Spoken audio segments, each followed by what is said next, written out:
I think, honestly, part of this, particularly if we're talking about the Nation of Islam, is that the Nation of Islam has its roots in black nationalism as much as it does in anything else. That's right. So in terms of kind of being out there, being more outspoken, more vocal, that goes as much with the nationalist politics as it does with the version of the Islamic faith that they have promoted.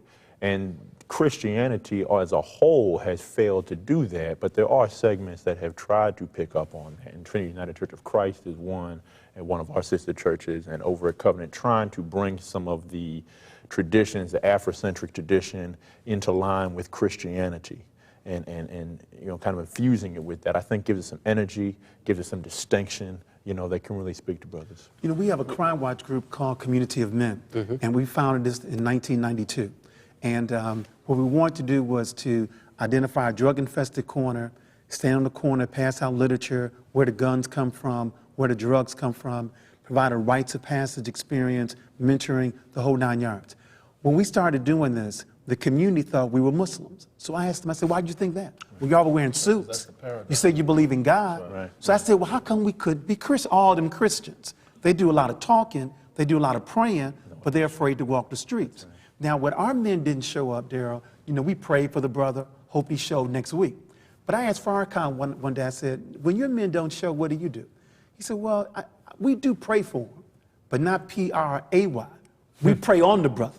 We visit the brother. I bet you do. You know, so what we have to do is begin to hold brothers accountable. Right. If you say you're going to volunteer to be in a Boy Scout program, I don't know if you're aware of this, but there are Boy Scouts and Cub Scout programs that are now being run by women.